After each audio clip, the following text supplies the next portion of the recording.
What's up, everyone? We've got another awesome episode of the Yu-Gi-Oh! Show. Got Dan here holding it down for the Sanctum squad and another special guest. Who have we got today, guys? Hey, what's up? My name's Tom. Yeah, these guys wanted me as a guest. I don't know why. It's because you've got all these tops that we need to discuss, Tom, and you're just one of the boys, innit? Yeah, I am indeed one of the boys. That is factually correct. So, Tom, obviously, for people who may not know, you were within the Yu-Gi-Oh! Sphere. Could you give us a little introduction to your professional career? I mean, I wouldn't necessarily say it's like a professional career just yet, but I've definitely seen like an improvement within myself amongst like, the last sort of year or so of competitive play. I got top 64 at UK Nationals, Punk Adventurer best deck, don't at me. I bubbled the UK Open as well. I've been pretty busy gatekeeping people getting their invites at various OCS championships. And I haven't been to any regionals yet this season because there's just not been any around like in my area. But hopefully looking to take these regionals by storm with my new team, which I can't talk much about, unfortunately. Obviously, if you have questions about it and stuff, I'm more than happy to answer. But yeah, it's still in the works. It's still a little bit of a secret. I can't go into sort of the ins and outs. Yeah, that's the one. Yeah, I can't go into the ins and outs of it, but yeah, I can definitely answer some questions. Good stuff, man. Good stuff. Awesome. So, what we're going to go into first is there was some very interesting news in the Yu-Gi-Oh scene, and that is the ban list for OCG. So what I'm going to quickly do for anyone who has at home who hasn't actually seen the ban list yet, which I'd be shocked if you haven't, but in the OCG they banned Kit Colossus and Barrier Statue of the Stormwinds. They made Ancient Fairy Dragon go to limited, however it has received an errata, which essentially gives it a once per turn, and now it searches a different field spell. They put the Kashtira, I think, Kashtira cards to 1. So they put Unicorn, Fenrir to 1.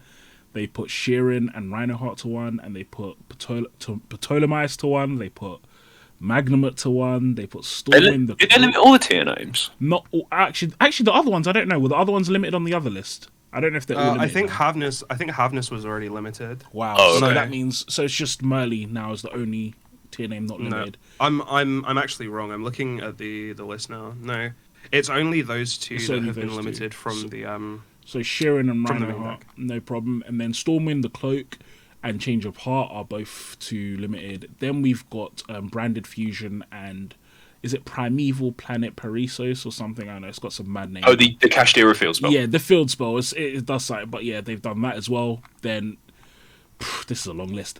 Galatea, Swap Frog, Kagari, Yatagarasu, Rite of Aramesia, Infernity Launcher, Foolish Burial Goods, Raigeki, Light Stage are all gone to 2. And then ABC Dragon Buster, Double Iris Magician, Enchantress, Brave Chick, whatever her name is, the Phantom Night God as well, that I've also forgotten the name of, and Scarlet Sanguine have gone to 3. So an absolutely huge list, and I think because it's so big, I think let's focus on the real shockers, I'd say, for everyone, which is going to be that Kit Colossus and Stormwind's ban. So what do we think, guys? I think... sorry, someone go on. Yeah, I was going to say, like, honestly, I am not surprised. And I feel like a lot of people are going to sit there and be like, oh my god, they hit Kit Colossus. And it's like, yeah, but remember what they did to Sprite.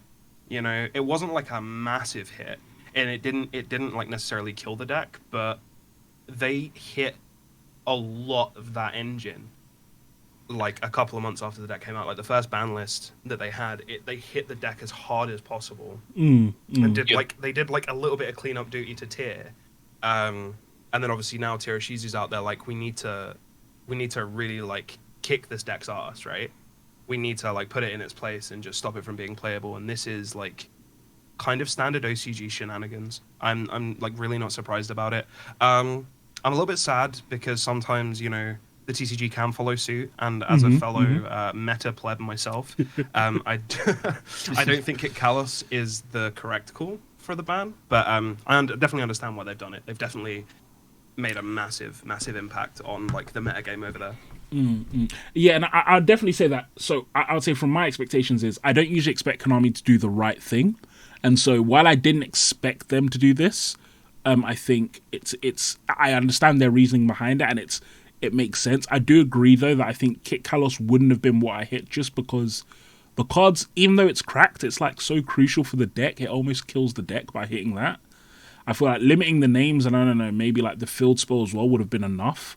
I think I don't know. I feel like I don't know. What do you guys think? I think as someone who's played here as well, I feel like I'd rather have Kit Kalos at least at 1 and have the field spell at 1 than have Kit Kalos at 0 and the field spell at 3. Well, just to clarify, the field spell already in the OCG is at 1. Okay, never mind. I was about to say, yeah. What they did at the beginning, is they gave Telements a couple of lashes. Yeah. And then this ban list has literally just taken like a whole tub of vinegar and just poured it into those wounds. Yeah. Like they just do not want this deck to exist anymore. They are just absolutely done with it. It's fully been taken out the back and shot because I think as well, each of the Ishizu Millers, Agido and Kelbeck, I think it is, they're both at 1 as well, if I'm not mistaken. And if I think nearly every single tier name is at 1 in the OCG, the deck is basically unplayable. Like, it's not even fair. But I do think you got to remember, it's been in the OCG since, like, March, April? Like, it's had a good 9 months over there. I think it's definitely run its time. I think anyone who picked it up at the start of the format would just be like, well, I've had my run with it, done whatever. I think, personally, I'm gassed about Barrier the Storm wins going. Because, I mean, this might be like a rubbish take. I think all the barrier statues should be banned because any card that says you cannot special summon monsters except for X, leaves a bit of a funny taste in my mouth because you know that someone's going to pick that up and be like, yeah, this is going to be broken eventually. I think within certain bounds, like you can argue maybe like the dark and the light one is like. Oh yeah. Yeah. But like again, that can only just make like the chaos strategies like more viable if there is like obviously potential in the future. We're always looking at like potentials, right? Yeah. Hypotheticals. We can never really be certain that like, this will never be a problem. But I think that is also another thing that Konami is trying to focus on that I've seen is like they are trying to work towards these hypothetical hits. I know that's a massive tangent, but that is something that I feel like should be spoken about as well, especially in terms of like the TCG list. Like hypothetical hits. There's been nothing on this one before, but like on this list specifically in the OCG, but they don't tend to do it. They only hit the problem cards as and when they are like problems. A thing, like with Gandora FTK, like they hit Gandora once, like the FTK had done a lot. They had Plant FTK for ages. But I also think that just the OCG in general have a very different system for banning, because especially in terms of product as well, their best decks are extremely cheap because of the way that they print their cards, right? Like, I don't know exactly, but I'm pretty sure like Pearl Arenas are super. I think in the OCG the way it works is you can have there's cards of like you can get a card in like 3 rarities in the set or something like that. Like you can get like a super rare Perlino, for example, or you can get an ultimate or a secret or whatever. But essentially what it means is if you want to pay to bling out your deck, you can. If you don't, you can just pick up the low rarities and go from there. So I think that's personally one of the reasons I think the OCG tends to go a little bit harder on their ban list, because they're like, like we know everyone pretty much has access to this, so we're just gonna do it, innit? But exactly that's what I mean, right? So they get so much, like you can gain access to like every single card in the game so much easier in the OCG than it is in the TCG because of how strict our rarities are, and like obviously yes, Konami want to make money, and I don't blame them for the way that they produce their products. And yes, you want to play Tillament, you have to buy our boxes to potentially pull the secret rare, or you can buy on the secondary market where people, supply and demand exists. They're going to try and charge you, I think when Pearl dropped, it was like £80 a copy or something. I think Sprite was hyped to the point where I think the Perlinos they were like 50, but that's a lot of money in it. Like the point you're making, like 100% agree. And then obviously Konami then kind of look into that, right, and go, okay, cool. They're spending money on like these expensive cards. We let them have them for as long as they can, and they try and ban stuff around it. Yeah. one thing I'd say as well, just to go back to the barrier statue and associated cards, I'd say I actually do really like that barrier statue hit for Flunderees, because I think Flunderees for a while has been a card that kind of skated under the radar. But I think its interaction barrier statue is actually really toxic. I don't think. I don't think it was actually a really fair way of playing the game. Like, essentially, it forces you to play into their strategy and punishes you for doing it, which I really didn't like. And so I actually think, that barrier statue hit was really, really reasonable. And isn't the map to 1 as well now? The map is at 1. Jeez, gosh, I need to move over there, man. These guys are doing all sorts. I'm on the same wavelength as you, man. Like, I'm sitting here. I'm trying to not say anything about barrier statue because honestly, I fucking hate Flu with a passion. Oh yeah, man. Like because so my locals, you have my lot, you have like my team, and we play whatever the fuck we want in it. We don't care. We're not necessarily going to be playing like hyper competitively, unless we're testing for an event. And like most of the time, I'll go to locals and I'll play Ishizu tier, but it's mainly because like I can't be bothered to put a deck together, and it's just like, okay, this is what I have in my box. I'm just playing it. And there's always these guys, right? And I won't name any names. I won't like at people, but they're always on. Like, they'll figure out what people are playing, and then they'll try and play the hard counter, almost always being Flu. But they'll change their deck every single week to be like, oh yeah, I can play this card, which is like better. And it's just like, it has given me PTSD almost. Like, not to be rude to people that actually suffer from that, but like it's given me that kind of thing where it's like if triggers the fight or flight, if I see someone and will summon another fucking Rabina, I will break their legs. I'm glad you've mentioned that actually, Tom. Not obviously the Flunder player, hey, but like the point you made. Just a disclaimer: I don't play Flunder. I'm far too base. That deck doesn't have Springen's kit in it. But anyway, this is something me and you have talked a lot about, Tom, in terms of being a good deck builder. Obviously, you've got a lot more credentials than I have as a player. But I think we both agree that it's very incorrect to build a deck, your main deck or a side deck specifically to what you have at your locals if you're aiming to be, go higher than locals. I think locals like so the way I feel like I've genuinely improved as a player, and like, I mean, if we want to go into a segment about this later on, then by all means I can elaborate further. But definitely, the way that I feel like I've improved as a player is I used to build my side deck for a locals, and that wasn't because I just wanted to win locals, but it was because I had the idea that if I go into locals, I just want to know that I have my best chance to beat my opponents. Because I know what they're playing, so I can put in like the perfect cards, and I know like, in this matchup I can side in these 6 exact cards, and that'll win me the game. I'll be a great duelist kind of thing. But now I have seen myself actively trying to sort of make more choices that aren't necessarily like bad. Like, I'm not going to sit there and go, I know for a fact no one at my locals is going to play fucking, I don't know, Scareclaw. So let me put in a card that's going to beat Scareclaw, even though I know no one's going to be there. Like stop defense or something like that. Yeah. But I look to play sort of more generic cards and build my side deck in an idea of like, if someone random shows up to my locals, I might not know what they're on. It might be better to play something way more generic, right?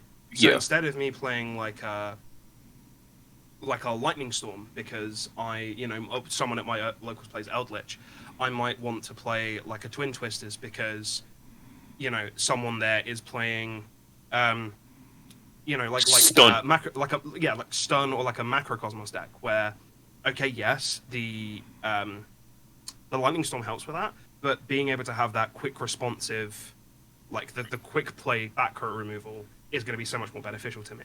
It's also a response past turn 1 as well, isn't it? Yes, exactly. So there's like a lot of, it's like the micromanaging those like small changes, and actively kind of doing that it's also just like in testing, right? Lets you test different things as well, and like actively making changes to your side deck every week until like you're comfortable with something. I don't think you should be going to locals every week with the exact same side deck, unless you genuinely think it's perfect, or you're testing for an event. But I don't think you should be going every week with the exact same side deck. I think there's always changes to be made. because every week's a new week. You know. I think one of the things that people forget about the side deck as well is you play more games sided than mained.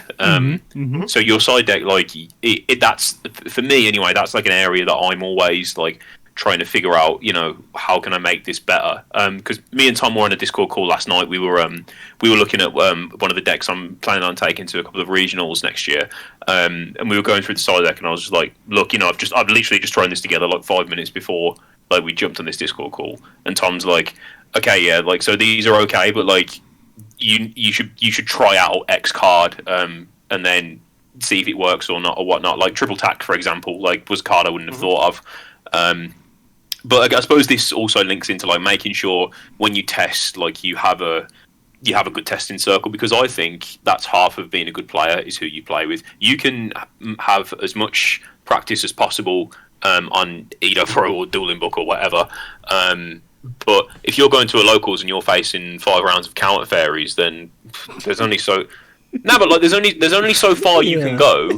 Like if you're a boxer, you're not going to spend all of your time doing like one exercise, are you? Yeah, definitely not. Yeah, but to be fair, this is what I mean. Like obviously having that good testing circle is super like OP, man.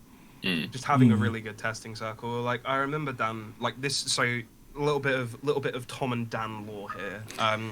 So we actually met through like friends of friends, and we started testing because like we were put in this Yu-Gi-Oh group chat.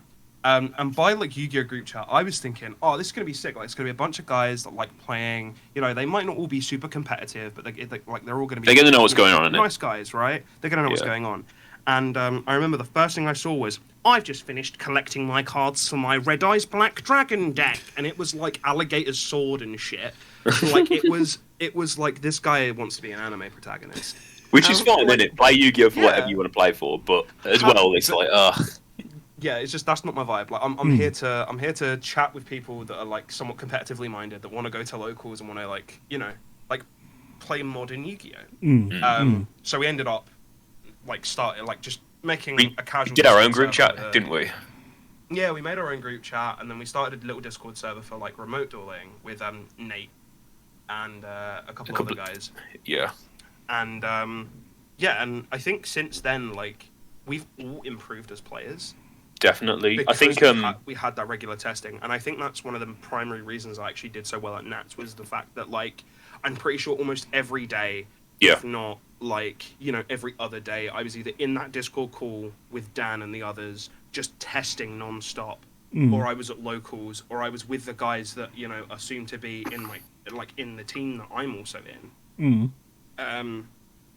Like I was just playing non-stop, and everyone was a decent player, you know, and we've all kind of grown together, and we've kind of improved together. But like it just kind of goes to show, like I don't think I would have topped if I didn't have that kind of, you know, support and regular testing behind me.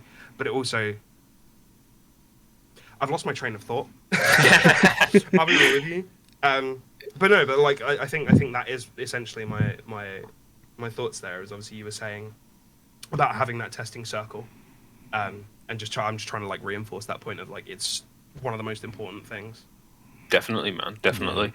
Going back, because I appreciate we've gone a little bit of a tangent from there, but going back to the ban list talk, it's interesting to say. It's interesting to see that for the remote duel was Konami have actually put together a blog post detailing on why they banned all of these cards. What do we all think about that? You know, I'll let you go, Tom, before, because I'm letting you guys know. I'm going to say one thing. Yeah. Sure.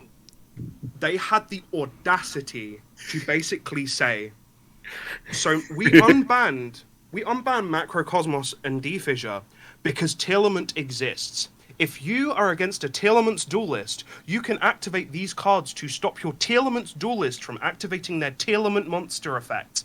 I shit you not. That is verbatim what the fucking blog post says. If you guys haven't read it, you guys listening to this, just take a look, man. It's funny. That is like, I cannot believe they had the audacity to do that. Yeah, like, I understand the deck is good, but like they've basically just gone, we hate tier 2.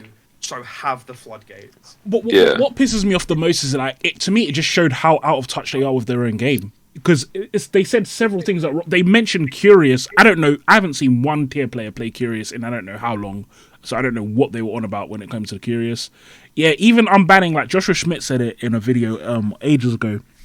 The fundamental problem with both D-Fish and Macrocosmos is that it doesn't matter. Like, there was already good floodgates. What the heck does that do? Like, as tiers made their entire board, and then now you flip Macrocosmos the turn after just before they kill you for turn. Like, Yeah.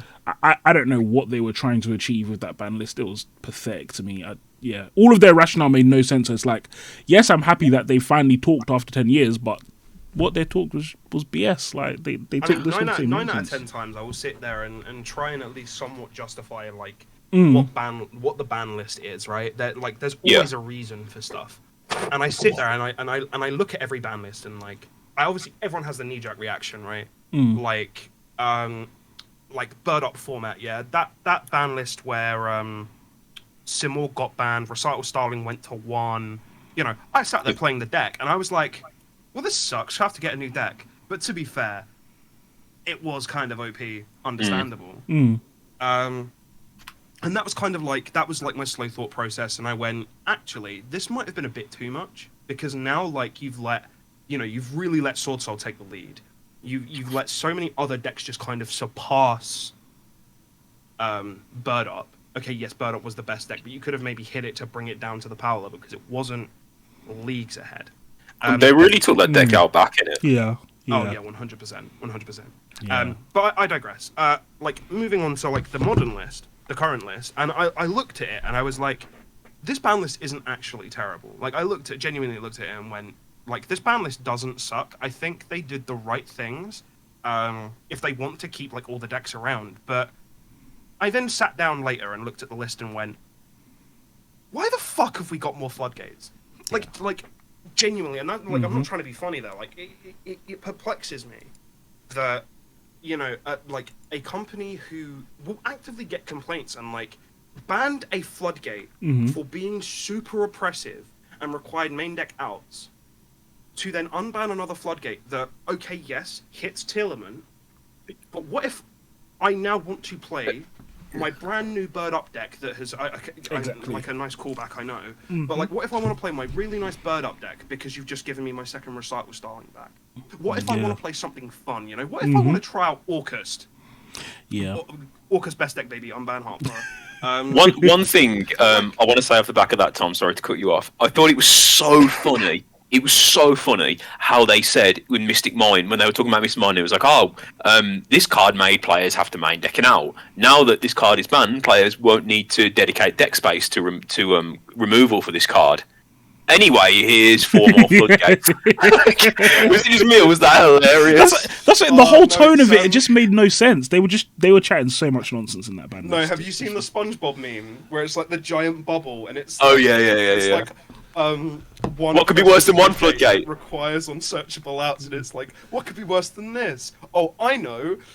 2 oppressive floodgates that require unsearchable main deck outs. The funny thing is though, this is the thing though. Again, it's like, and just going back to the point I was making, that I don't think those cards even made any difference. At least for me, since I've played, I haven't seen many people being playing loads of Macrocosmos or D-Fisher because it literally doesn't matter. It literally doesn't matter against tier. Like, unless you're already going first and you were going to do it anyway, it doesn't change anything about the matchup. And if you're going first and you're a deck that is playing 3 Macrocosmos or 3 D-Fisher, they can probably just Bagooska you, because that's usually what tier strategy is. They just Bagooska and then next turn they kill you instead. So it's like it literally didn't change anything. Yeah, all they're doing is like waiting to find the out basically, and then they're killing you. Yeah. But again, like like I've said, these unnamed individuals from my locals, they're just main decking 3 of each because they're like, I hate Telements, I hate the format. So like they think they'll play like, bro, I shit you not, one guy was main decking Neko Main King. Wow. Yeah. Was he even playing Dark World, or was he just playing 3 Neko Main? He was playing 3 Neko Main.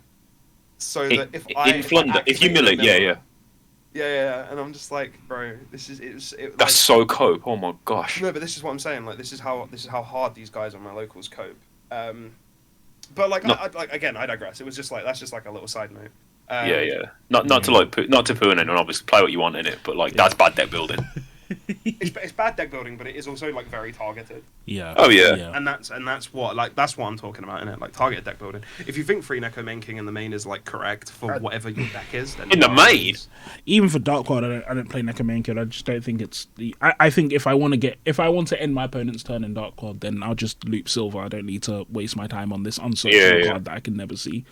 Like, Unless you're playing like the Tour Guide package, I guess. Even then, I just don't see it as worth it. It's just, again, because it's like I have to see Tour Guide. Tour Guide isn't even really searchable for Dark World, so it's like I don't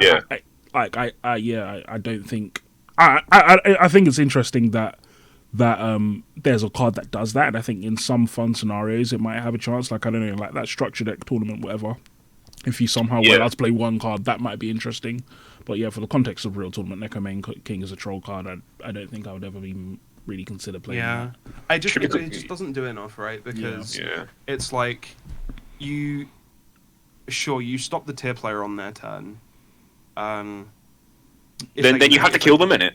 Yeah, you have to kill them, otherwise they just play again. And respectfully, Ken Flunder OTK. Like, unless you're actually playing like the weird build. I say weird, like the one that was actually actively made to go second. Unless you're playing that build, like, are you OTKing him now? Even in blind second, so like one of the guys at Birmingham, he plays blind second Flunder a lot, and Flunder's very rarely OTKing you. Like, even when they clear your board, they're usually clearing your board and then controlling the game state. So yeah, I would say though, just to move on to a new topic, that one of the things that is very interesting that Tom brought to our attention, it's hilarious that I completely forgot about this, but there was actually a remote duel ICS this weekend, guys. Yeah, I cannot believe. I'm sorry. I'm gonna out these guys right now. Right? So we were in this call, just having a little chat before we started recording, and bit of a debrief. These guys were like, "What did we talk about?" And I'm like, "Well, you do know there was a remote duel ICS," and they went, "Huh?"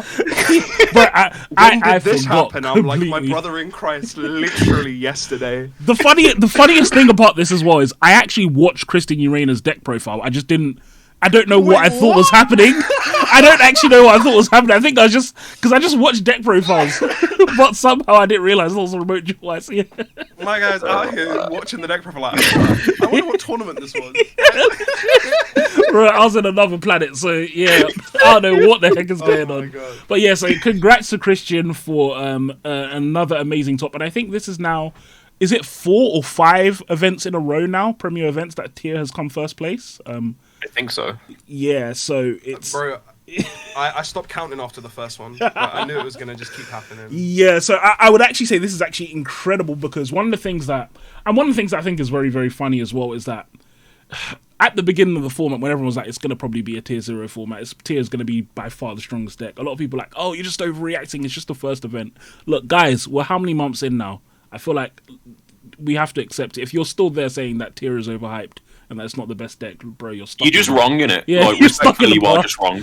Yeah, it's definitely the best deck, because it's not only having the biggest representation in Top Cut, it's also winning every event. But yeah, so it's definitely slowly but surely like ironing itself out though. Like I definitely wouldn't say like it's slowly becoming like not tier 0.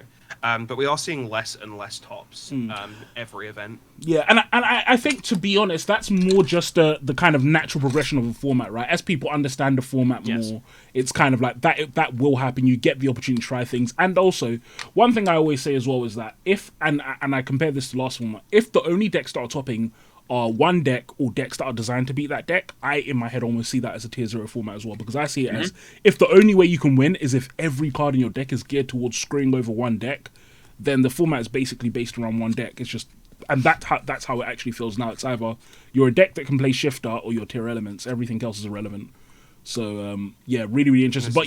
But so Christian had some interesting choices in his build, so we can talk about those now. And so I'd say probably the most interesting one is that he actually played Majesty's Fiend, 3 Majesty's Fiend in the side deck. So what do we think about that? It's a really, really interesting tech choice. I think it's easy enough to make, because you can just spec a Sharon. There's enough extenders you can get, because all of the Ishizu cards are kind of extenders in a way. Like, correct me if I'm wrong, I'm fairly sure that 3 out of 4 of them can put themselves on the board, like, from the hand.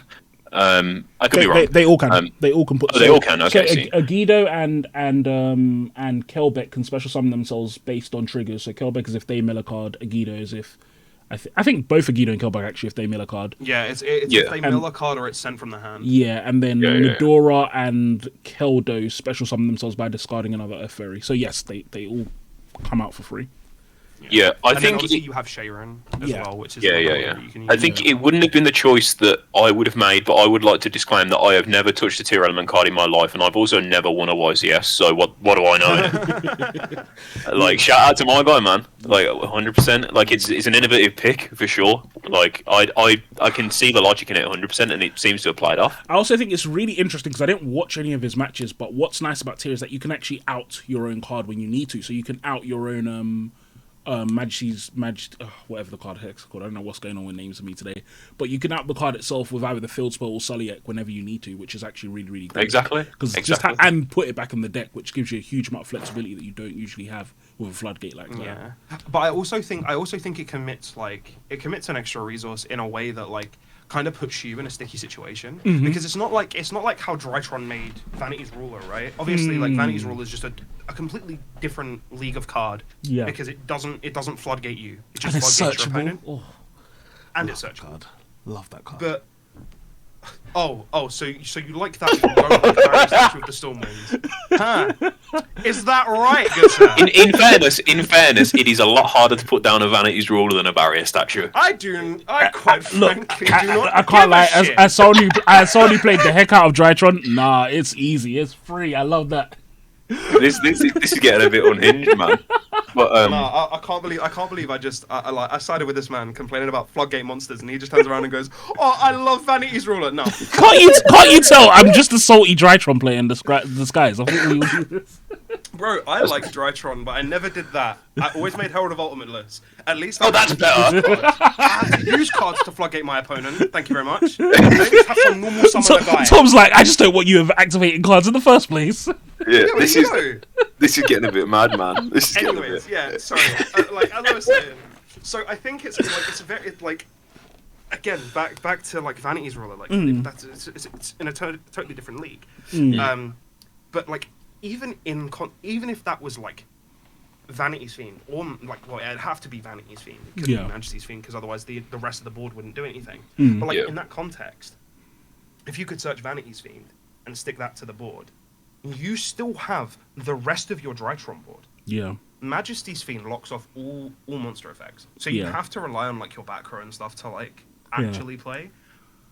I just feel like it's very weird and doesn't like you're either summoning it on its own, backed up by like Sulliek, maybe Crime as well, but you have to get to that, or you're summoning it literally on its own. Was he playing a way to tutor it? Like, was there any way that he could have tutored it? Is it a fairy? Is it a fairy? Don't think. Actually, to be honest, no, he's not. It's a fiend. I'll double check. But yeah, but I'm not. I was gonna say. I thought what I would think as well is that I might be wrong, but I would guess that it probably wasn't even directly focused on the mirror. I would see it as a really, really good out, for example, to Sprite if they shifter you, because game 3, you know they're going to try and shifter you. Just normal summon this. Yeah. I hope you search Smashers, otherwise you're about to lose with all of your 1200 attack monsters.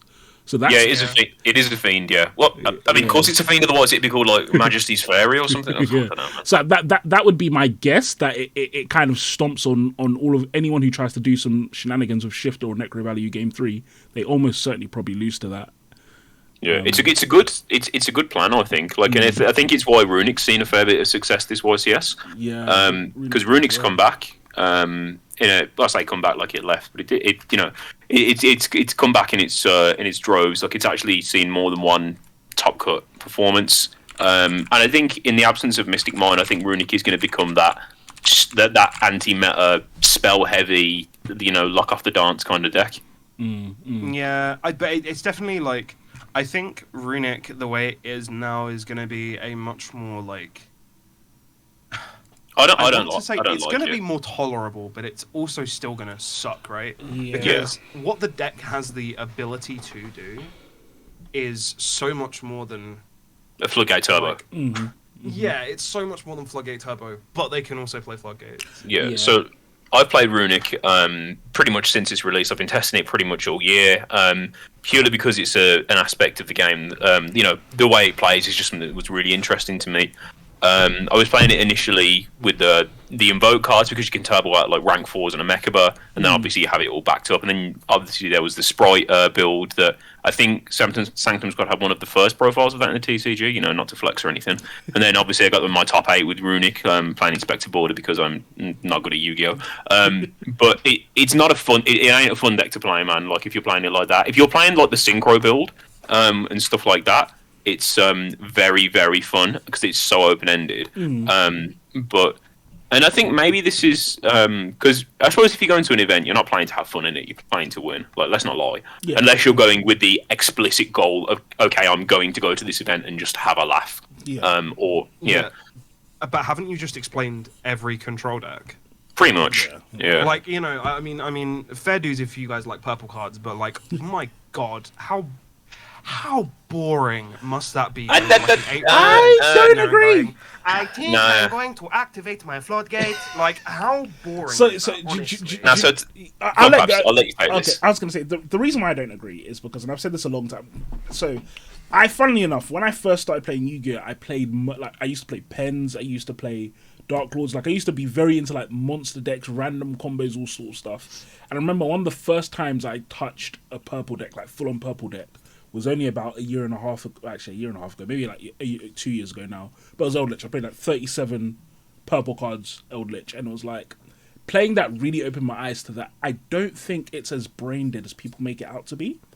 I think it does depend on the purple deck in question. I think definitely not brain dead. No. I straight up disagree with what you've just said there, Dan. I think a lot of trap decks, control decks, require just as much skill. That's what I'm saying. That's what I'm saying. 100%. Specifically because of floodgates, like skill wise for combo, like they're pretty similar. But the difference is I sit there and like because when I play Yu-Gi-Oh, I look at it as like a puzzle, right? There is a puzzle in front of me, and I have to win. Right, it's like them back in the old days, the YGO Pro puzzles, isn't it? Yeah. Where I'd be like, win this turn. Like that's just me every game of Yu-Gi-Oh. That's everyone every game of Yu-Gi-Oh. I think to be fair, trying to win on that turn. Yeah, but obviously that's how you visualize it. Whereas with control decks, you don't just think about that turn. You really have to think like a couple of turns forward. Otherwise, like you can run out of steam so quickly. Definitely. Counterpoint though. With Runic as a control deck, you don't run out of your fucking resources. So I was gonna say the only so I'll be really quick, Daniel.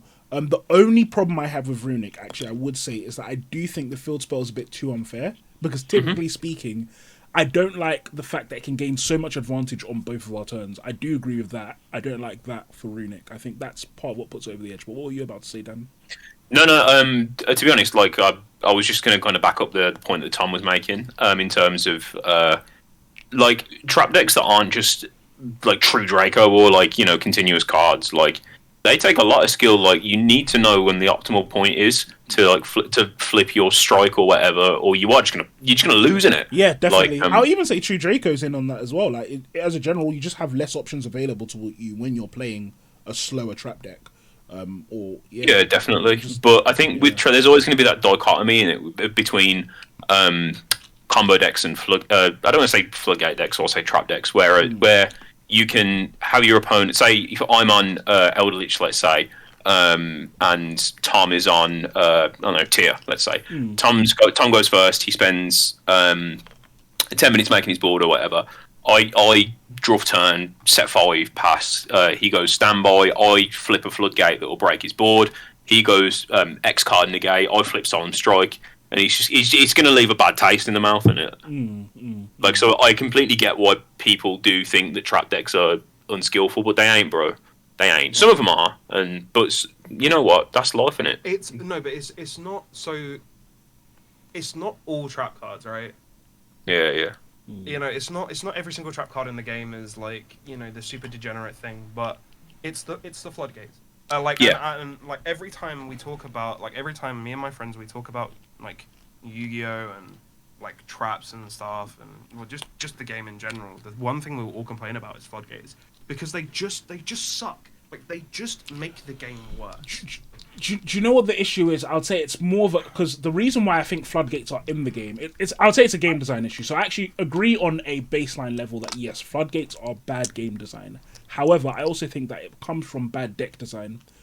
In a world where every deck is essentially like Salamangreat, where every single deck has a way to out floodgates inside the main deck, that they can search relatively easily. It has multiple ways, actually, because Salad has... They have Rage, they have Raw, they have Foxy from Grave, which doesn't actually count as an effect on field, so it outs things like Skill Drain. So, in a world like that, floodgates wouldn't actually be a problem. Funnily enough, Joshua Schmidt was saying that part of the reason why he doesn't like the Fenrir hit to one is because he likes the ability that there's kind of... Everyone's starting to get this kind of generic out to floodgates. However, the problem is Konami keeps designing decks with weird weaknesses and weird biases where some decks get a main deck out to floodgates and some decks can easily play around it, other decks can't. And so that's what creates the problem. Because again, I think if we go back to tier, for example, I don't think any tier player really cares about Macrocosmos or D-Fisher, right? I don't think any of you really care. Because you can out it. You have outs in your deck. And your deck has so much gas that it doesn't matter. What you do care about, though, is when you're playing a different deck that doesn't have those abilities. So if we go back to, for example, Brave format, where it's like your only out was Brave. And then if they get rid of your whatever the Draco back. Yeah, if they get rid of that and now you're stuck on the floodgate, that's when it's like, oh my gosh, what do I do now? I can't out his anti play. So I think that's the problem with floodgates. It's bad design all around. It's a similar thing to hand traps and boss monsters, where it's like Konami makes lots of bad decisions, which forces them to make other bad decisions. So but all of that to say that, yeah, I actually do agree. I do think floodgates are bad design, but I think it's symptomatic of a greater problem within Yu-Gi-Oh! So going on to what you said there briefly, Fabz, when you were saying some decks have like built-in outs to stuff and some decks doesn't. Mm-hmm. This is something that I was discussing with a couple of friends the other day. I'm fairly sure everyone here has played their fair share of rogue decks. What do you think it is like when you look at a deck that isn't tiered or meta? Like this could be any deck in it. It can be anything from like I don't know Springans to Dark World. It's like what do you think like? Specifically in a deck, not any specific deck, just a deck. What kind of criteria does it have to have for you to say, okay, yeah, this is viable as an option for me to pick this format? What do you think? So, I would say for me, two things that I think I'm going to answer the question in the opposite direction in terms of what makes me exclude a deck, and I think two things that generally do are essentially inefficiency in executing whatever your game plan is, and I'll explain what I mean by that, and the inability to go second in the main deck. So now what I mean is Sprite. One of the things that's amazing about Sprite is that the monsters are just useful. You summon a Sprite and then it's another body. So you summon Blue and then it's another body. You summon Jet and then it gets you something. You summon Red, it's a negate. And so it gets to playing the game very, very quickly.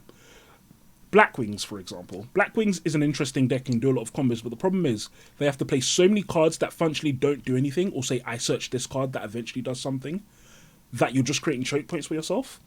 Yeah. And so often when I look at interesting combos and stuff on Reddit, I look at people's deck builds, like, that for me makes it really obvious why a lot of decks end up just being excluded, because it takes so many cards for you to have a useful effect that, of course, you're going to get stopped before they're in a realistic tournament.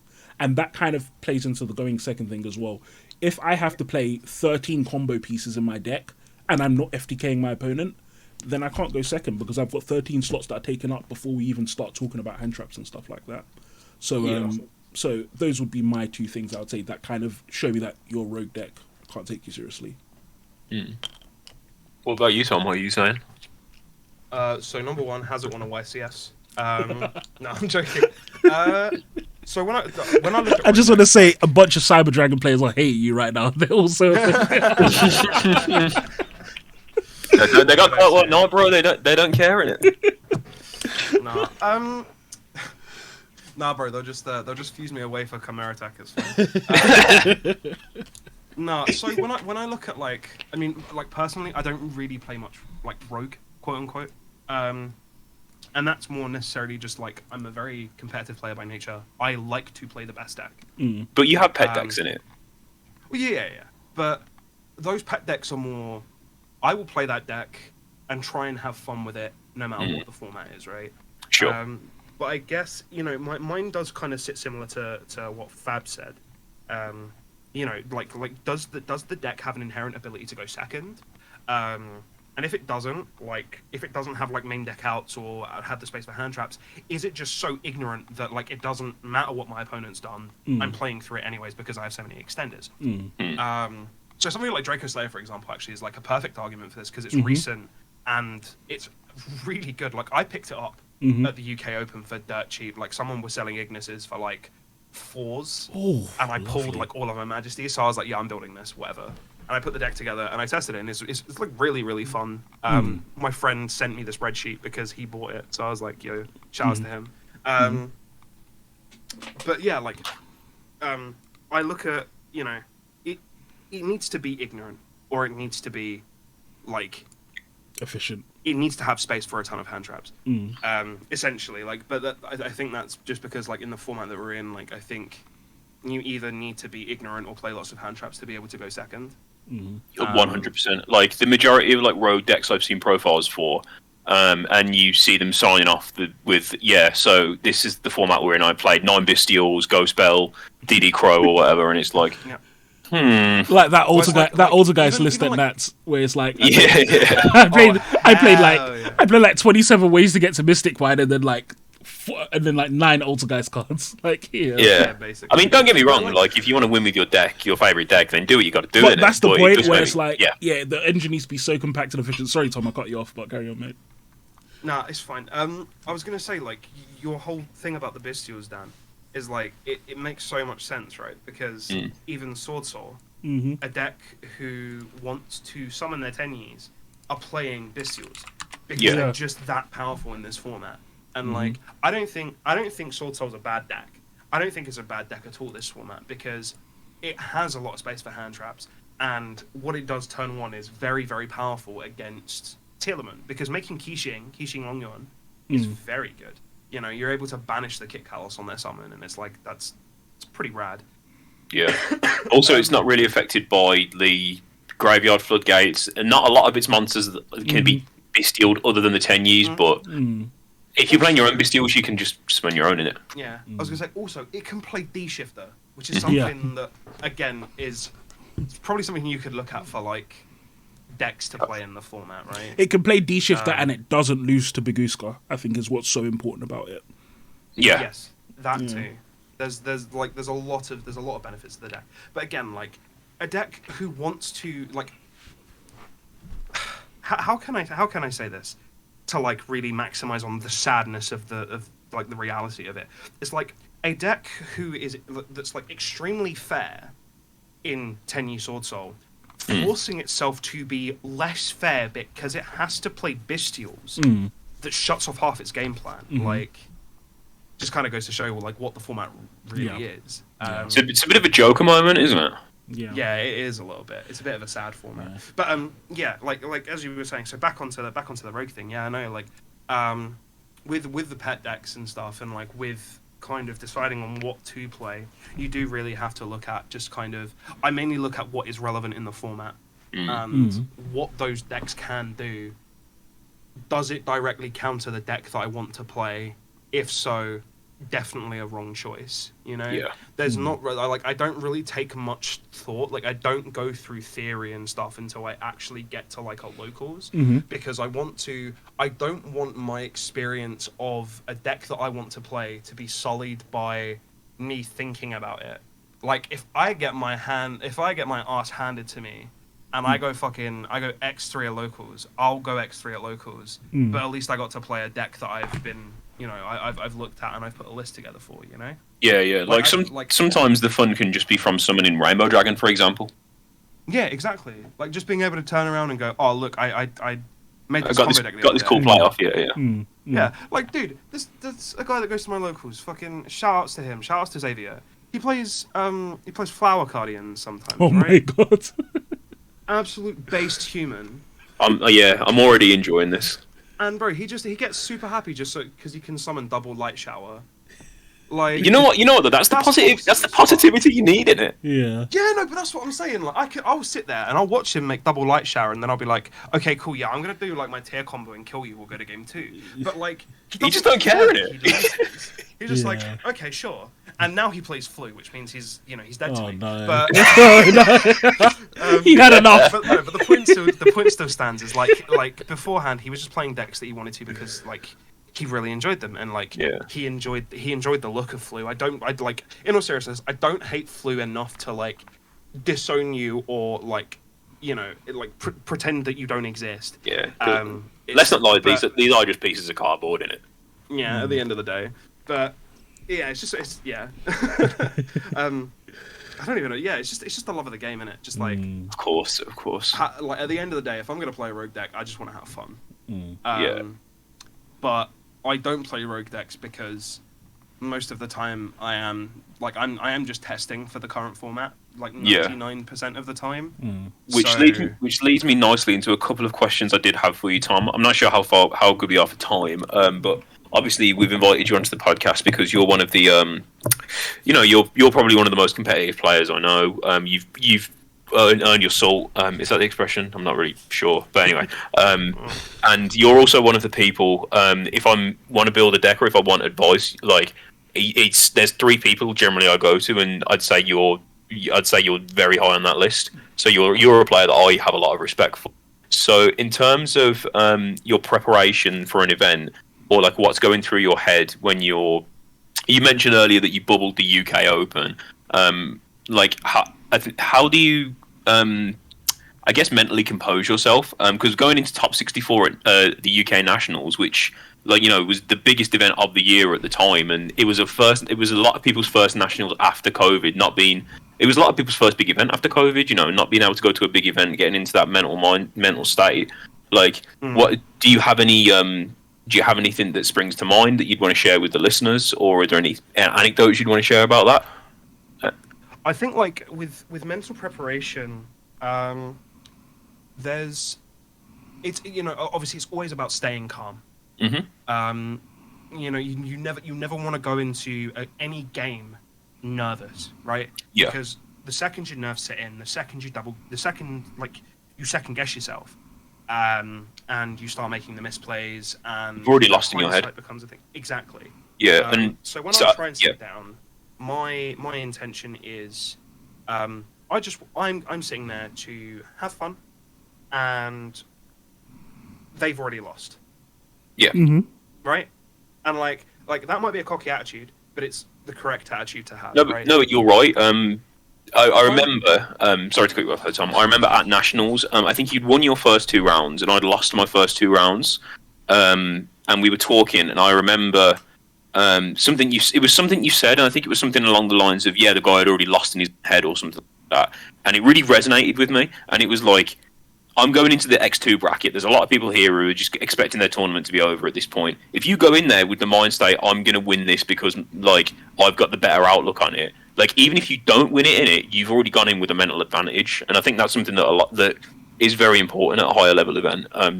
Sorry to cut you off there, Tom. It's just something No, it's fine. It's one of the most important things is, like, going into an event. Like, you can have, like, a somewhat poorly built deck. I mean, shout outs to Christian Urena and Hani Jawari. Your deck building is weird. Like, I rate you guys for doing as well as you guys, like, as they do, because they are phenomenal players. I will never take that away from people. Like, they've got the receipts. They can back up their deck building. But every time I see it, I'm just like, this is weird. Like I don't like some of their choices. But you can go into an event with that list if you feel confident with it. But none of that will matter if you can't sit there and have that positive mental mindset. If you're going to sit down and go, I'm just going to lose this round anyways, like you've already lost interest. You've lost mentally, which means you're going to physically lose. If you end up winning that game, brilliant. But I feel like you don't deserve to win it, right? Because you're not invested. If you really want to do well, you should be sitting there going, yeah, cool, I've already won this game. This is fine. And then like you're not playing in a cocky way. It's more of being sure of yourself.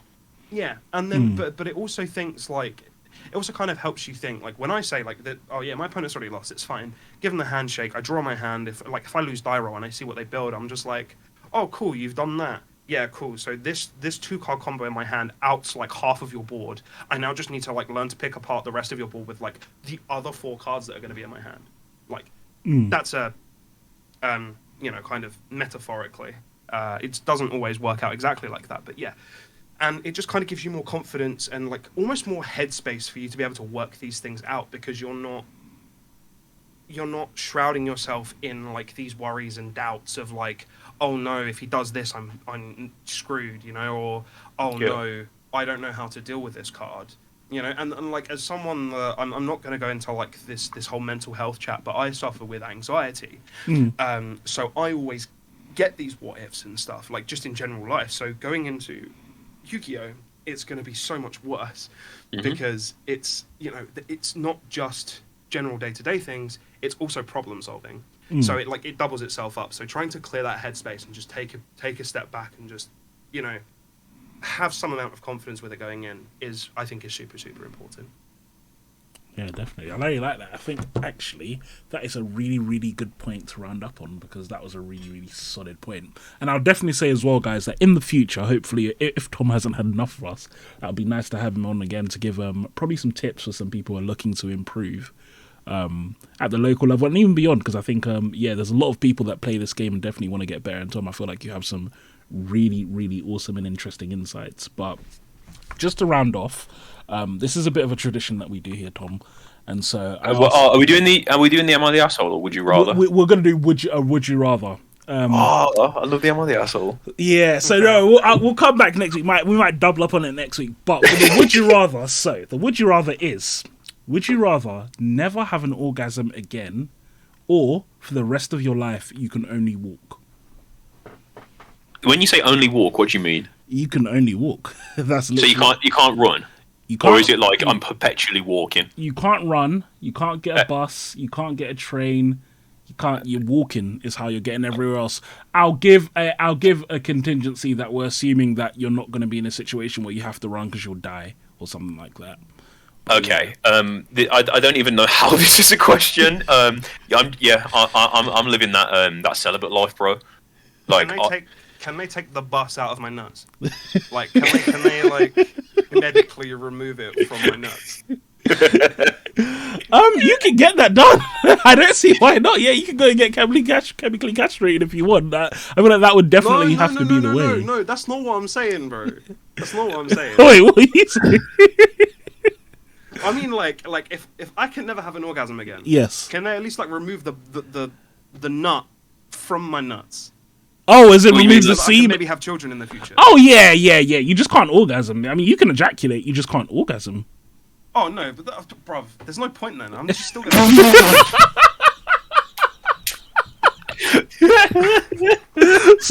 Wait. So I said there's no more being pleasured than my girlfriend ain't. That's for sure. Wait, so are you choosing? Tom coming in with that strong toxic masculinity. Does that mean you're both you're both choosing to never orgasm again, though? Dude, that was easy, man. Oh man, I didn't think it was that. I'm sorry. Lazy. I just said that I'm gonna be walking everywhere. That's calm. Yeah, I walk.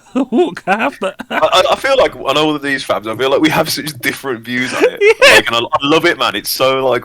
It's so funny. I was going to say, it's like, yeah, I walk. So relating back to Yu-Gi-Oh, yeah? So let's say your boys are like, oh, yeah, we want to go to regionals. Yeah. It's in Scotland. Bro, they just started remote duels. Did you not see? Like, yeah, that's what I won. Nah, bro. Yeah. Look, what you basically just said to me is, am I choosing between regionals and sex? And I'm choosing sex every day. So, yeah. Actually, you are not a real Yu-Gi-Oh player, my guy. What the fuck? Awesome. Guys, on that note, we're going to close off the Yu-Gi-Oh show. Thank you so much for watching, and we'll talk to you all soon. Peace. Thank you very much for Tom for coming on. And next week, Nate will be back, hopefully. Lovely. Peace.